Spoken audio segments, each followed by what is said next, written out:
Think for yourself. Question authority.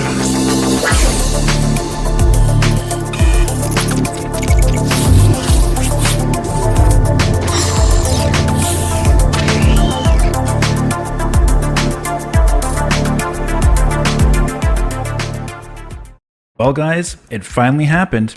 We finally have a report from credible sources from Bloomberg of the power range and specifications of this new Switch coming this year. This is what we've been waiting for to finally talk about. Now, if you're new to this channel, I encourage you to go ahead and subscribe, because as time goes forward, we will continue to uncover and talk about more of this information for this new Switch as we get closer to launch day, of course, and hopefully Nintendo will announce it so we can know exactly what it's running inside that console. So, first of all, Bloomberg reported, of course, it's been reporting ever since late last year, 2020, about this new Switch having 4K capabilities and having more powerful graphical output. It didn't really say exactly what its power range was though. So now today we have a new report, and this time it's coming from their terminal subscription service that they have on their website. So basically you need to be a subscriber. It's a paid subscription. So we're going to go over it here because somebody was able to get in there and report the information on Reddit. And here's what the report says for how powerful this new Switch will be. Not only that, but also its launch time period and some other things about it as well. So let's take a look at this. So according to this paid article by Bloomberg, they reiterate that this new Switch will be launching holiday 2021. And they talk about hardware sales for Nintendo will either remain flat. Then they say higher expectations are placed on the Switch Pro, and then the person who wrote this says that that's what they refer to it in this article. It will be more so than the PlayStation 4 Pro in terms of units sold, which the PlayStation 4 Pro had 2 million consoles launched for it in 2016. So they're saying they're going to have a lot more that are going to be launching for this new Switch. And then they say the launch quarter for this new Switch this year, it's going to be between September and December of this year, and could reach up to 12 million units sold. So I'm not sure if they mean in just those 3 months, which I kind of doubt personally, just because of the situation that's going on with the supply and demand of chips, but that's what they're saying here.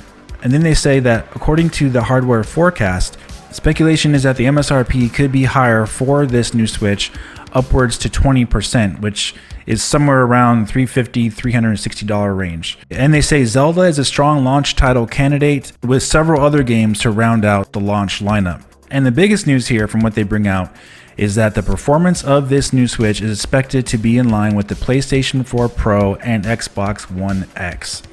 So there you have it from Bloomberg, a report from them. It's a paid subscription, you need to read that article. So they are talking about PlayStation 4 Pro or Xbox One X performance, which would be a gigantic, massive upgrade from the current Nintendo Switch. Now remember, if you're, a subscriber to this channel since 2019 at least, we've gone over some very interesting things on this channel about this new Switch and when the power range that it could be. And two of those reports specifically in 2019 and early 2019 reported from Nikkei that this new Switch was going to be a next generation full model upgrade. And of course, they didn't know the release date at that time. And they said that the Switch Lite, the Switch Mini would come first, which it did. And then they said also in another article from the Wall Street Journal that this new Switch would be unexpected in its performance. And they said it would not be as powerful as a PlayStation 4 Pro or Xbox One X. So it made it sound like even back then that it was comparable, maybe slightly less powerful than a PlayStation 4 Pro or Xbox One X is what I took from that, and what other people took from it as well. Because logically, there's no reason to compare a new Switch to a PlayStation 4 Pro and Xbox One X if it's not going to be somewhere close to it, right? And the funny thing about all this is that ever since this new Switch was reported on and rumored on, it was always the same spec level as far as what the rumors were saying. Something like a PlayStation 4 or PlayStation 4 Pro when docked, basically, and it would be running next generation games or be compatible with them with PlayStation 5. That's what the rumors were always about. Of course, as time went on, people, quote unquote insiders, would try to dispute that and say it was just this such and such Switch, and that kind of stuff. Now, reports on this channel that I've been covering, that's all I've been doing. So for me, Whatever this new Switch is, that's obviously going to be up to Nintendo. But for me here, I know 100% with confidence that I've been reporting on this thing as correct and as clear as possible with real information. None of my own assumptions have been made. Of course, I've been making some logical, deductions from what the reports are saying, but none of these things where I'm telling you, the audience, what you should be expecting from this new Switch, because that's not my job. I'm going to be just reporting for this new Switch, like I always have been, 100% due to what the information says, and to stick to what is being reported, and finding information that is, real, that we can kind of glean as to where they're heading. Everything I've done in that regard has been pretty much as correct as possible. So here we have Bloomberg lining up exactly the same here as previous rumors that this new Switch would be somewhere around PlayStation 4, which would obviously need to be around a PlayStation 4 base range and specs in portable mode in order for it to be docked and then of course upclocked to a PlayStation 4 Pro level when it's on your TV. That's pretty much what fans have wanted also, but you may be wondering, well, how can they do that with a portable device? Now, we talked about this also in 2019. How could they do it? I have lots of videos there. Go look at my playlist about future Nintendo Switch hardware. I went over all this information in the past about exactly how they could do it. There have been tablets on the market from Samsung and from Apple, iPads, that are up to 2 teraflops just by themselves. So obviously, if you get a handheld console that's around PlayStation 4 level, 1.5 teraflops, 2 teraflops in portable mode, and you dock it and upclock and scale the graphics on your TV, the battery life is not really an issue, of course, when you plug it into your TV. If you double the clock speeds, for example, if it's a 7nm process on the chip, you can easily, upclock it when you dock it to your TV, and you could get something like a PlayStation 4 Pro level of performance when you're docked, which would line up with what this report is saying. Nintendo was looking for performance of this new Switch to be in line with the PlayStation 4 Pro or Xbox One X. Xbox One X is even more powerful. It's 6 teraflops. So to get, in that sweet spot of 4 teraflops when you're docked, that's pretty much what Nintendo would need to do. And you can only do that with the latest and greatest mobile technology from basically just the last couple of years, because it's been widely known that you can get up to 2 teraflops with these tablets these days. So PS4 Pro, while docked, may seem like an astronomical amount. In reality, it's really not that much. If you compare it to the PlayStation 5, a 4 teraflop machine compared to 10 teraflops or 12 teraflops like the Xbox Series X is quite a bit more less powerful than those consoles still. So even with that upgrade for Nintendo is still going to be behind technically, but what it will allow them to do is to get all the ports with modern architecture, of course, to run on their new Switch, which also leads into the question, is this a next generation Switch? This is obviously a super Switch of sorts if this report is true, and everything that has we've been hearing has lined up with this. So if it's true, I'm not going to be surprised. All the rumors and everything that have been going on for all this time have always said the same exact thing, same exact spec level. So if it is, great. So if it is, you're going to be seeing exclusive games on this console. You're going to be seeing exclusive third-party games. You're going to be probably seeing exclusive Nintendo games. Basically, this is a next-generation Switch in terms of its specs. So if it is a next-generation Switch in terms of the spec level, how Nintendo markets it is up to them. We have no idea how they're going to market this. Are they going to market it as just another Switch in the same line of Switches? Or are they going to market it as something completely brand new, as a next generation full model upgrade from what Nikkei was reporting a couple years ago?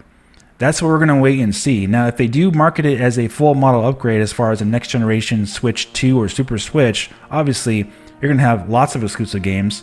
You'll still have some games that run on both systems, but you're going to have mainly games that just run on this new Switch. And for a mobile device after 4 years, at this point, it's not anything out of the ordinary to have a next generation version of it. So a Switch Pro, so to speak, they could call it that, or they can make it sound like something similar to that. But as far as its specs are concerned, if it's this level of specs, if it's reaching around 4 teraflops while docked, That is compared to 400 gigaflops of the current Nintendo Switch. That is 10 times more powerful. That is a next generation console, straight up, if it's what these guys are reporting. So if it's that, this is next generation console. I don't care what Nintendo calls it. I don't care if they call it Switch U or Switch Revision. It's going to be a next generation revision, you know. And it's silly to call this thing a revision if it's that, because a revision is basically, the very definition of revision is basically you're modifying the current hardware to be just slightly better or slightly different. A next generation upgrade would technically not be a revision. It would just be a new console, you know, brand new next generation system. So whatever you want to call it, I don't care. Nobody cares really. We just want to play the games and have fun with the games. But that's what they have to do to get that PS4 Pro level of performance, like this report is saying. To get that, all they need is around 1.5, 2 teraflops, as you know, the Switch is working in portable mode. If they get that range, which is possible, like we brought out here in this channel, then you'll get somewhere along the lines of a PS4 Pro, give or take, you know, maybe 3.5 teraflops to 4 teraflops range, something like that. Maybe still a little bit less powerful overall than the PS4 Pro, but it'll be in the ballpark of it.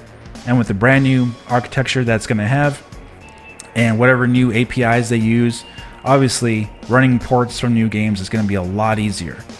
And then that will continue on for the years to come, so we can continue to get brand new games. And everyone kind of agrees that the current Switch needs an upgrade. So here it is. And next up, we're going to be waiting to see what the chip is. Because as we talked about in my last video, technically this could be any chip. It doesn't have to be, you know, stingent to being just NVIDIA. It could be any chip, because the Switch is so far, you know, behind in terms of its technology. Any chip can run its operating system. Any chip can run basically its games. It doesn't matter what type of GPU it is, because it's that far behind as far as what the spec range is for that console. So it's exciting, because that means Nintendo has no limits. They can go out and shop.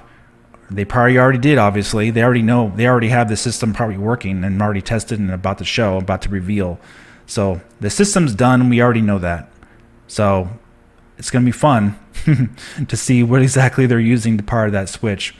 And that's exactly why, though, I haven't entertained any of my own assumptions on this channel for this console. I've stuck to the reports, because what happens is you'll see that, you know, around going on the past few months since late last year, the rumors that these guys, you know, that are talking about on other places on the internet and, you know, forums and other YouTube channels, the rumors that they discuss, if you notice, if you go back and, you know, look at those rumors, what they keep doing is modifying and changing the rumors to fit the reports. So I've had the luxury of simply just reporting on the reports, and that's it.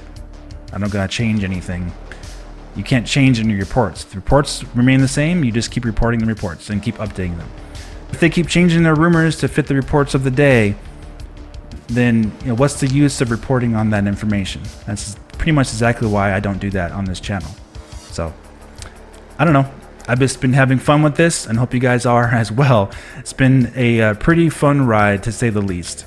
So anyways, guys, that's going to do it for this video. If you did enjoy it, please hit the like button and subscribe for more.